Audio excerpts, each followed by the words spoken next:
Recording, and I want to show you. You stopped the last one, right? I did, yes. So I want to now go to this one. All right, so this is another book. And, I asked the author to come talk here, but he didn't answer me. He's a pretty famous guy. He's probably too busy. So you're going to get my imperfect summary of what I found in this book, but I thought this is very interesting. So this is his book, but this guy is an expert in democracy.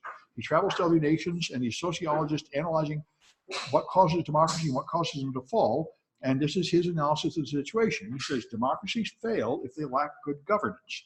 And the number one problem is corruption, which I think is pretty obvious. Yeah. If the cops are corrupt and the politicians are corrupt and the elections are rigged, then democracy becomes a fraud and it falls apart. And so you have people stealing money, you have presidents that are abusing power, and you have failure to provide reasonable services. No power, the streets aren't safe, there are no jobs for people, and that's when you lose democracy, because people freak out. Yes? That the garbage company, I think, in New York is run by the gangsters. Oh, sure. There's a lot of that kind of, a lot of that corruption. Right? Oh, and in the 70s, the entire police force in New York was on the take to the drug lords.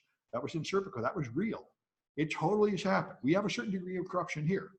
So when the police take the drugs out of the drug locker and then resell it on the street? Yes, absolutely. In almost every city that happens, but it was endemic in New York about 40 years ago.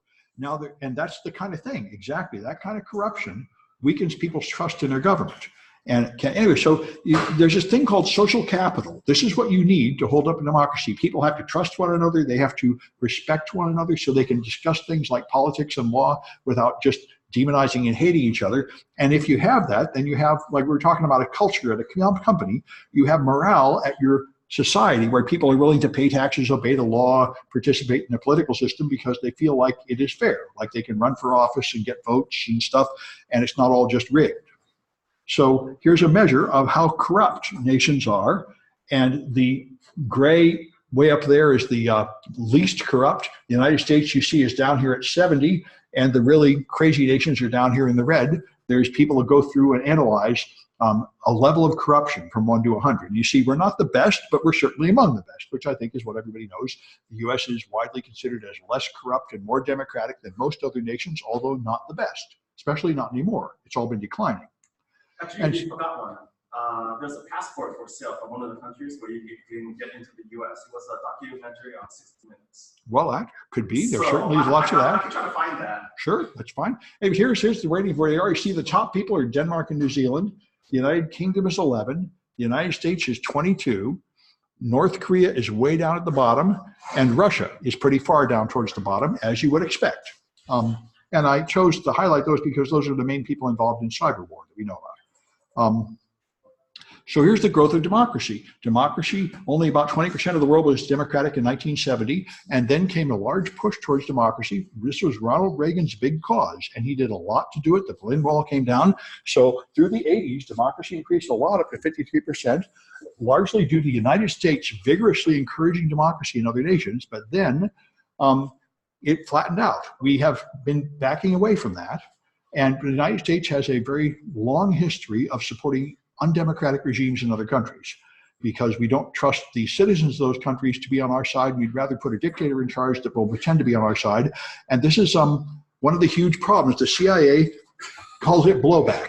They do something like support Osama bin Laden when they know very well it will lead to a problem later, but they don't care about that. They only think about the short term. Yeah. So do you think they're doing that for monetary gain? Because it seems like they do this a lot in the Middle East and Latin America, where they set their figures. And it seems kind of strange to me when they say, okay, we're for democracy, but then they set up dictators, the opposite of democracy. It seems like they're benefiting monetarily from these arrangements. I don't know the answer. Some people say they're just benefiting monetarily. Other people say they're just achieving our short-term goals. Like, we just want to stop terrorism, so we'll put up a guy who will punish our enemies.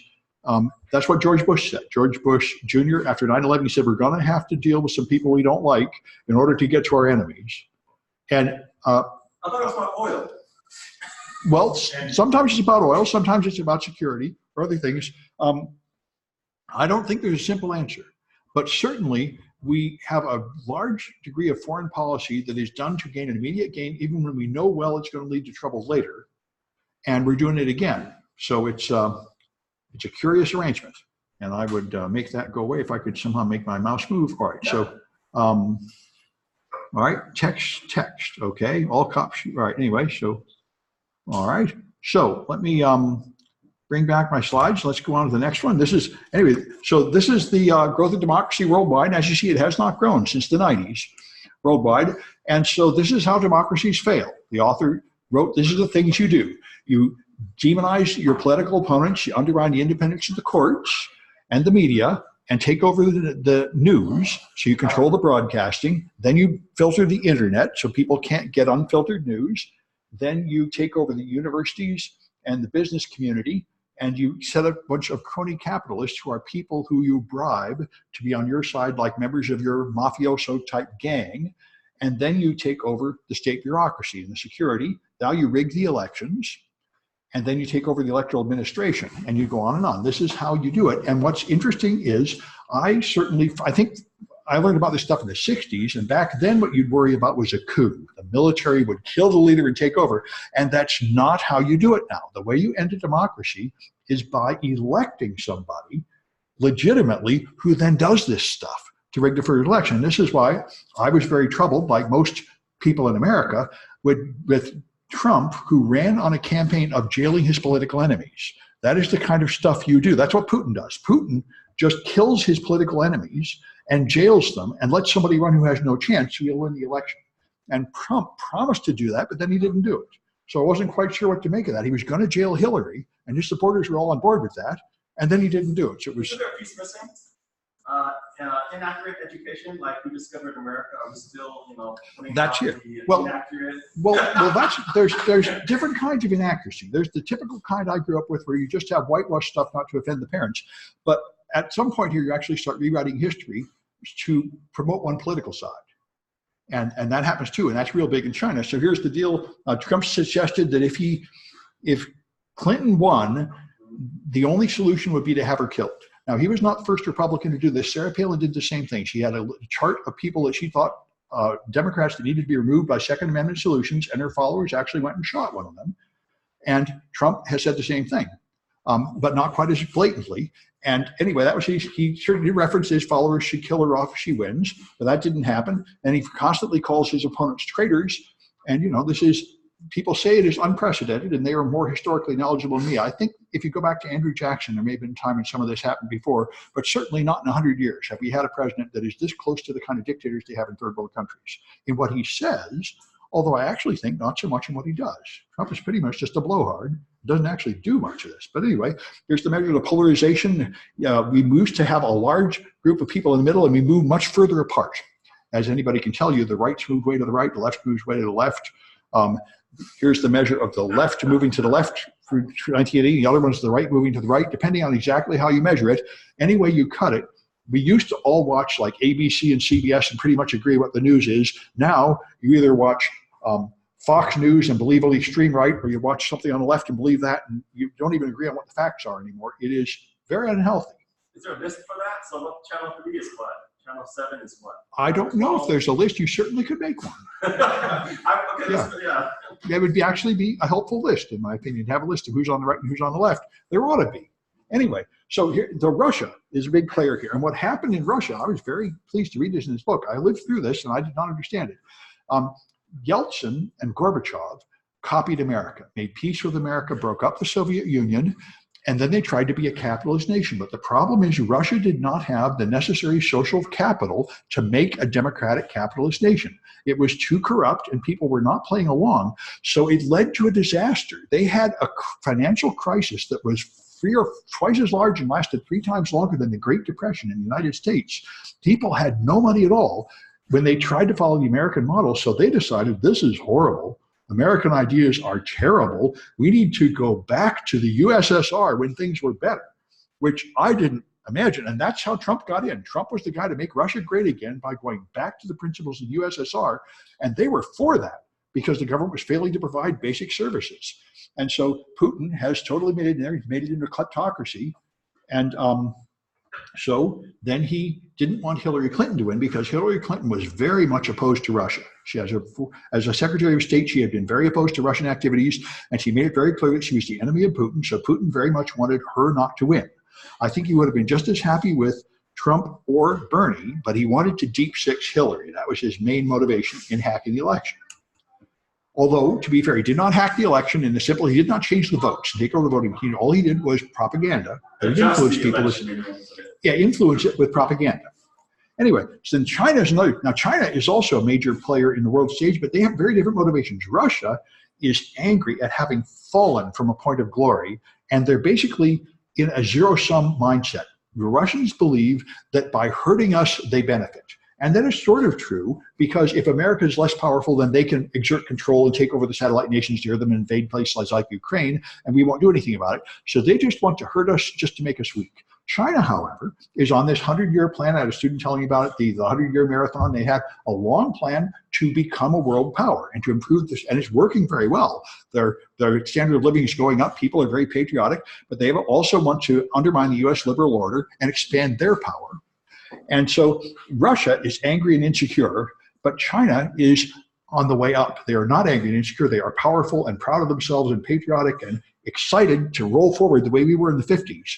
And so they're doing this globalization 2.0 to move forward. And they do, like we did in our day, they want to make sure everybody does it their way. So they move into under their control, and they're very much into filtering the internet, rewriting history, keeping the knowledge away from people, and having an authoritative government that does anything it wants.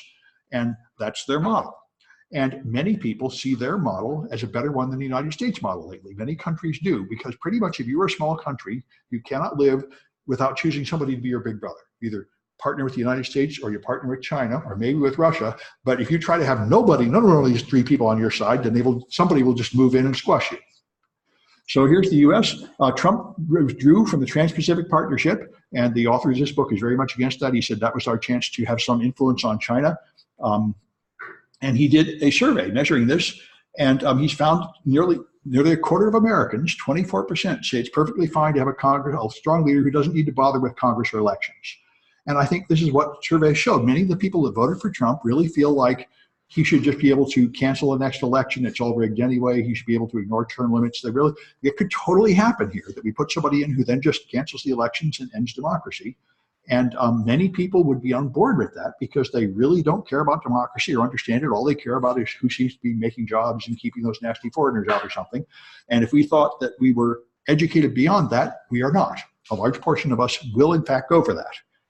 And there's even support for military work that's gone up to 18% now. It used to only be 8%. So a lot of people would support a straight military takeover also. And so anyway, here's kleptocracy. Kleptocracy is a society where your rulers are just stealing the money. And from the people, this is very common, and many people say this is what the Trump tax cut was. It was a way to take the money and funnel it to his buddies from the government coffers. But anyway, what happens is an incredible amount of money has been stolen from other countries, to where it is 8% of total global wealth is stolen money from other nations being laundered. And the United States is apparently now the main place you go to hide the money you stole from other countries. And they say 2% of the American economy is money stolen from other countries, and 50% of the Russian money in the country has been stolen, largely by Putin, and moved out of the country. Not forgetting one? There was an episode on JAG where we had Iraq money, and there was like several $250 million stolen or something like that. I don't know. Well, I'm sure it's happening. Like a whole bunch of money was stolen. There was an episode on TV portraying this. Well, I've heard about this. I've heard a lot about a bunch of cash vanishing in Iraq as part of our aid. I imagine that's all true. Truckloads or something? Oh, yes. Yes, I've heard a lot about that, and I don't know what to make of it, but it certainly is true that our foreign aid and our military involves a lot of money going to other countries, and a lot of it vanishes into hands where it's gone somewhere and somebody stole it. That totally happens. If you want to see the art form, you can see Madam Secretary. They talk about how China, we're in the long game, and that's how they portray the events going on. Well, they are. So, I think. Yes. That much is true. So anyway, one thing about democracy is it is the better idea. Almost every nation, even very poor, oppressed nations, most of the citizens, when polled, say they think democracy is the best system and they wish they could have it. But it is not simple to move from a dictatorial system to democracy. So I kind of worry about what's happening in Hong Kong. The people are rioting, and I don't know why China hasn't just rolled in tanks and killed them, but it seems like they could at any moment, and maybe they will. And they're hoping that the United States will bail them out, but I don't think that's going to happen. Yeah. They're worried about chasing all the investors out. Yeah, they're worried about the financial consequences, but at some point, they will be annoyed enough to just do it unless another nation was to step in. But the United States certainly seems to be isolationist and not interested in saving Hong Kong, although they did come to our embassy today and say, please come save us. But I think asking Trump to save them is not going to work. There was a time, Reagan would have moved in and saved him because he really was opposed to this. But I think America is currently on an isolation strategy where we think we can just let the rest of the world go to hell. And I think this is how we get here. If you don't hold up nations and you let them collapse and become failed states and dictators, then 20 years later, you've got a strong enemy. It really would be a good idea to help people to not collapse. Even though it would cost us some money now, it'd probably be a good investment in the future. That's the point of this author. Anyway, so one thing I was pleased to read, he says he likes educational and cultural exchanges because I now go to China. I DEF CON China, I teach security over there, and I wondered, am I somehow making it worse? I feel like I'm probably making it better, and he seems to say that too. He says, scientists and educational cooperation is probably going to help. That's my feeling. I feel like, just screaming and yelling at them and condemning them is not very effective, but some kind of friendly interaction would be good. Anyway, I like it. But anyway, that's what I wanted to show you from that book. Just some stuff to think about. And that's enough for this week. I think you should make sure you have topics for your report. Turn them in by next week. And then the papers, the presentation should be coming here and the papers after that. So I know you already did your paper early, but you guys should be ready to do a presentation. It's only 4 minutes long. So you have to prepare carefully to make your point quickly. But by next week, you should have chosen a topic for your first presentation and paper. Any questions about anything? Are you going to rerun the video from last Thursday? Is there some talking with students that you might be ready? You have the video, but you can't upload it? I do have the video, and I cannot, I can't make it available to anyone, but if people want to, they can email that class's email account, and I can send you the link. Oh. I just can't source it publicly. Okay. With the video, a 3-hour video from Uber, the Uber sheet.